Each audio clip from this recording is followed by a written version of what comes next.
اللهم صل على محمد وعلى آل محمد. الحمد لله رب العالمين والصلاة والسلام على سيد الأنبياء والمرسلين وعلى آله وأصحابه أجمعين إلى يوم الدين. اللہ تعالیٰ اس آنے والے سال کو پوری دنیا کے مسلمانوں کے لیے بالخصوص اور باقی تمام انسانوں کے لیے بالعموم ایک خیر والا سال بنائے، آمین. اچھا، رات کو مختلف چینلز کے اوپر جو نیو ایئر کی سیرمنی ہے اس کے حوالے سے کچھ ویڈیوز آئی تھیں. یہ آپ کے سوالات تو میرے پاس آ چکے ہیں ریئل ٹائم پرچیوں کی شکل میں اسے بعد میں ڈسکس کرتا ہوں. پہلے مجھے ضمناً ایک چیز یاد آ گئی، اور وہ یہ نیو ایئر کی سیلیبریشن کے پوائنٹ آف ویو سے بعض لوگ اسے ایک مذہبی ایکٹیویٹی کے طور پر پریزنٹ کرتے ہوئے اس کے اوپر بدعت کا فتویٰ لگاتے ہیں. ایک تو اس کا وہ پہلو ہے کہ اس رات کے اندر اگر کوئی بے حیائی کا کام ہوتا ہے یا کوئی فضول خرچی ہوتی ہے ضرورت سے زیادہ، تو اسے تو یقیناً ہم کنڈیم کریں گے، اور اس کا تعلق صرف نیو ایئر نائٹ کے ساتھ نہیں ہے. جب کبھی بھی اس طرح کی ایکٹیویٹیز ہوں گی ان میں جو ایک اسراف والا پہلو ہے، قرآن و سنت کے خلاف ایکٹیویٹیز والا پہلو ہے، اس کو تو ہم کنڈیم کریں گے. اس کا اسپیسیفکلی کسی ایک رات کے ساتھ تعلق نہیں ہے. لیکن فی نفس سے ہی کسی کو نئے سال کے اوپر ایک میسج کر دینا ہیپی نیو ایئر کا، خواہ وہ آپ یکم محرم کو کر رہے ہوں یا یکم جنوری کو کر رہے ہوں، تو اس میں کوئی شرعی گرفت والا معاملہ نہیں ہے. یہ آپ کے سوشل ایشوز ہیں، ان کے اوپر شریعت نے کوئی قدغن نہیں لگائی بھی. لہٰذا وہ جو حدیث جو سنن ابی داؤد کے اندر موجود ہے، من تشبہ بقوم فہو منہم، جو کسی قوم میں مشابہت اختیار کرتا ہے ان کی، وہ ان میں شمار کیا جائے گا. یہ اس کیٹیگری میں فال نہیں کرتا. وہ اسپیسیفکلی ریلیجس ایکٹیویٹیز میں انوالومنٹ ہے. جس طرح آپ سمجھ لیں ہولی دیوالی کے موقع کے اوپر ان ایکٹیویٹیز کے اندر شامل ہونا، کرسمس کی ایکٹیویٹی کے اندر شامل ہونا، جو اسپیسیفکلی ایک شرک کے اوپر مبنی ایکٹیویٹی ہے. ظاہر ہے ہمارا تو عقیدہ نہیں ہے کہ حضرت عیسیٰ ابن مریم جو ہیں وہ نعوذ باللہ اللہ کے بیٹے ہیں، یا اللہ ہی نے عیسیٰ ابن مریم کا روپ دھارا ہوا ہے. کل ہماری تفصیلی ویڈیو بھی اس حوالے سے ریکارڈ ہو چکی ہے، اپلوڈ ہو گئی ہے. 25 دسمبر کو میں نے پچھلی دفعہ وہ کی تھی، پچھلے سنڈے کو. تو اسلام چونکہ توحید کے معاملے میں سینسٹیو ہے، اور یقیناً اس پوری کائنات کا مقصد ہی توحید کی پہچان ہے، تو اس میں تو ہم کوئی کمپرومائز نہیں کریں گے. اسی طریقے سے اگر کوئی سکھوں والا کڑا پہن لیتا ہے یا کوئی ہندوؤں والا سندھور اپنے ماتھے پہ لگا لیتا ہے، یہ ساری کی ساری ریلیجس ایکٹیویٹیز ہیں.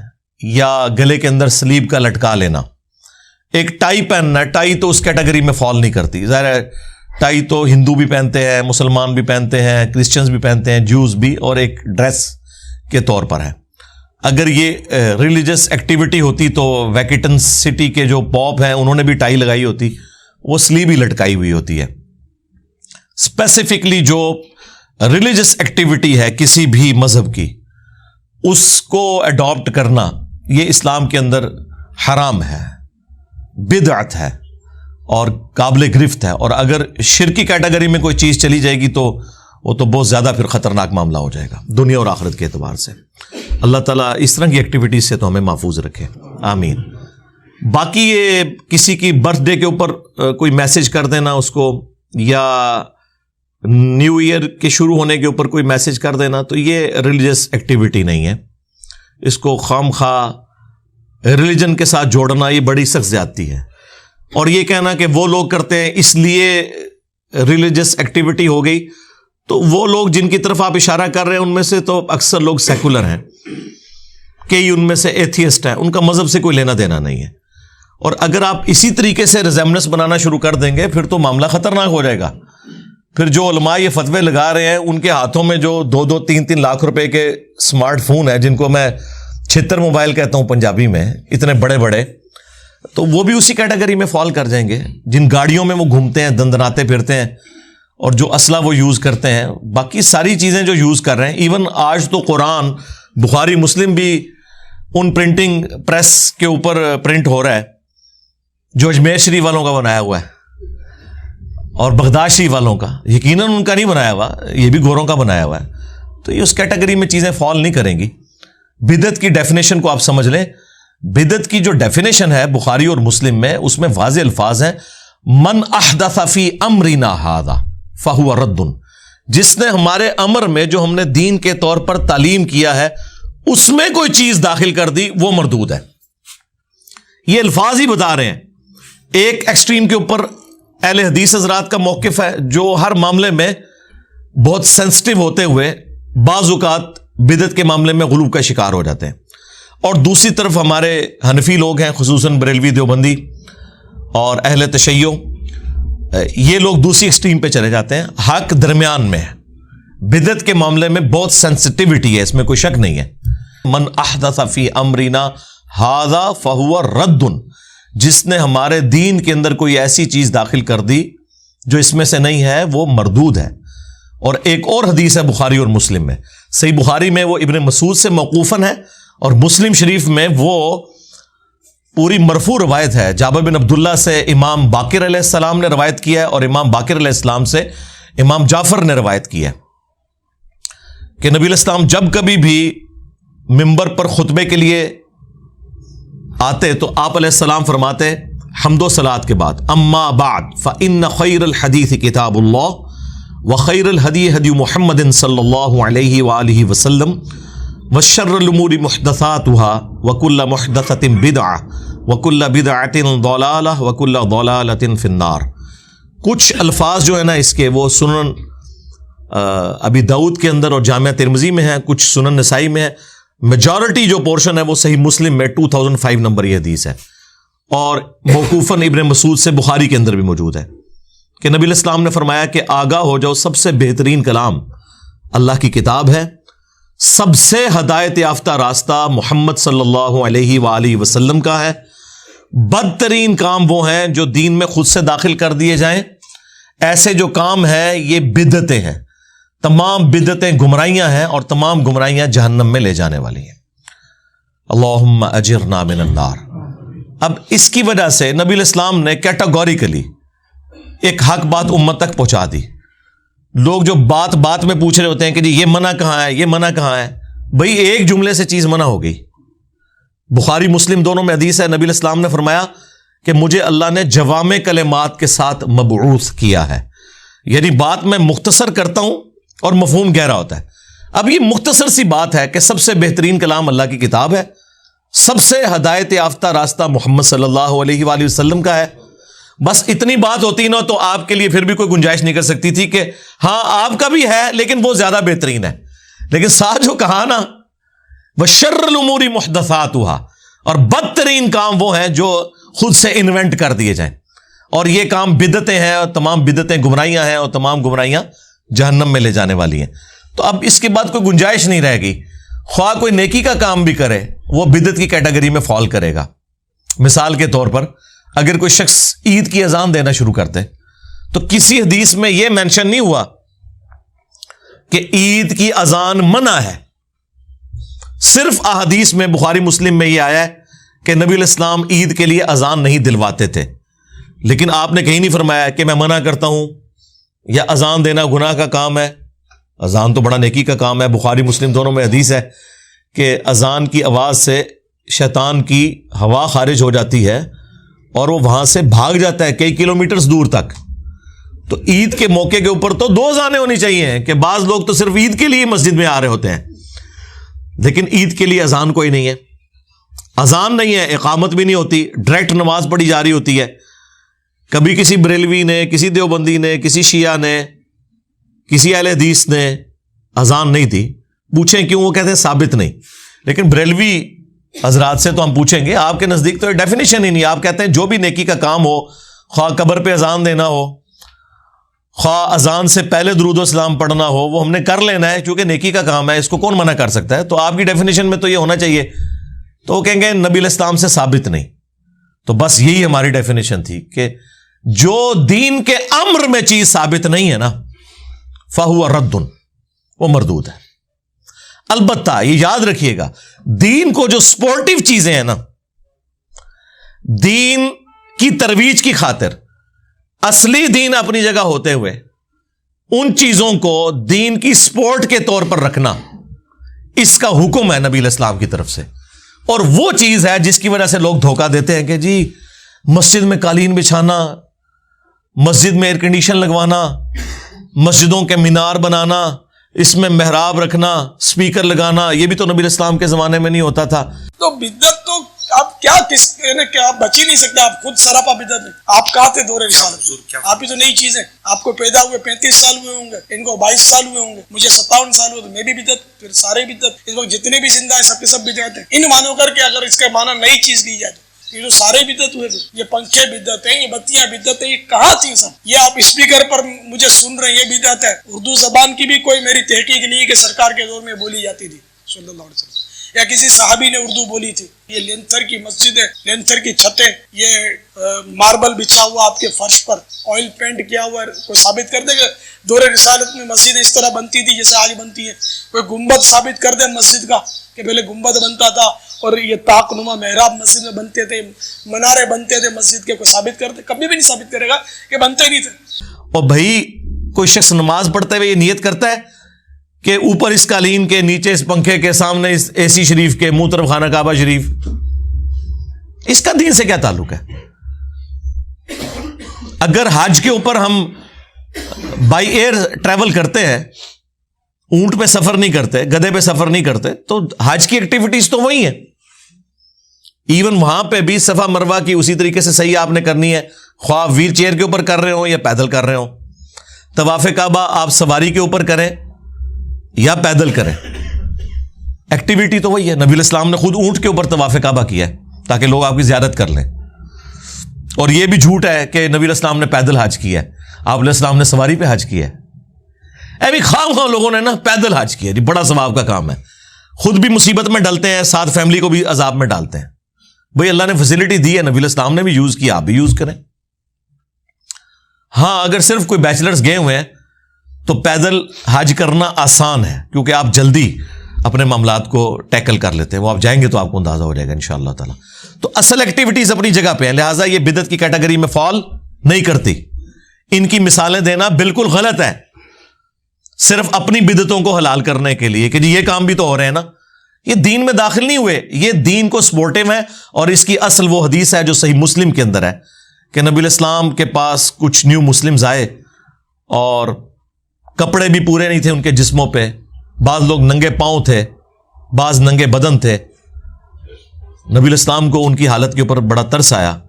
آپ علیہ السلام نے نماز کے بعد مسجد کے صحن میں ممبر لگوایا اور ایک بلیغ خطبہ ارشاد فرمایا جس میں آپ نے انفاق فی سبیل اللہ کی ترغیب دلائی اور فرمایا کہ اپنے آپ کو جہنم کی آگ سے بچاؤ، خواہ ایک کھجور ہی صدقہ کر کے ہو. اور اتنی ترغیب دلائی کہ لوگ اپنے گھروں میں گئے. سب سے پہلے ایک انصاری صحابی اٹھے، وہ اپنے گھر میں گئے اور جتنا سامان ایک بڑے بورے میں آ سکتا تھا وہ انہوں نے ڈالا اور اس بورے کو گھسیٹتے ہوئے مسجد نبوی کے صحن میں حضور کے سامنے لا کے رکھا. صحیح مسلم کے الفاظ ہیں کہ نبی علیہ السلام کا چہرہ مبارک تھوڑی دیر پہلے جو پریشانی کی وجہ سے غم کے آثار تھے وہ اس طرح چمکنا شروع ہو گیا جیسے سورج چمکتا ہے. خوش ہو گیا آپ. اور اصحاب کہتے ہیں کہ وہ انصاری اس بورے کو مشکل سے ہی اٹھا پا رہے تھے، وہ اتنا بھرا ہوا تھا. تو نبی علیہ السلام نے اس کی طرف متوجہ ہوتے ہوئے فرمایا کہ جس نے اسلام میں اچھا طریقہ جاری کیا، جتنے لوگ اس پر چلیں گے ان کا ثواب بھی اس کو ملے گا. کیونکہ اس بورے کو دیکھ کے باقی لوگوں میں بھی ہمت ہوئی کہ یار اگر یہ غریب آدمی اتنا صدقہ اور خیرات کر سکتا ہے تو ہم کیوں نہیں کر سکتے. تو لوگ دیکھا دیکھی اٹھے اور اس طریقے سے مسجد نبوی کے اندر ڈھیر لگ گیا سامان کا. تو پھر نبی علیہ السلام کا چہرہ مبارک سورج کی طرح چمکنا شروع ہو گیا. آپ نے فرمایا جس نے اسلام میں اچھا طریقہ جاری کیا، جتنے لوگ اس پر عمل کریں گے اس کا ثواب اس شخص کو ہوگا، اور جو عمل کر رہے ہیں ان کے اپنے ثواب میں بھی کمی نہیں ہوگی. یہ نہیں ہے کہ صرف اس ایک کو ثواب ہو رہا ہے، اس کو کلیکٹیو ثواب، ان کو انڈیویجول اپنی نیکی کا ثواب. اور جس نے اسلام میں برا طریقہ جاری کیا، جتنے لوگ اس پر عمل کریں گے اس کا وبال اس شخص کے اوپر ہوگا اور ان کے اپنے وبال میں بھی کمی نہیں ہوگی. لوگ کہتے ہیں نہیں ہم نے مولوی سے مسئلہ پوچھ لیا ہمارے گناہوں کا بوجھ اٹھا لے گا. اللہ کے نبی علیہ السلام نے فرمایا نہیں، اپنا آپ نے خود اٹھانا ہے، البتہ آپ کے برابر ایکسٹرا بوجھ مفتی اعظم صاحب اٹھائیں گے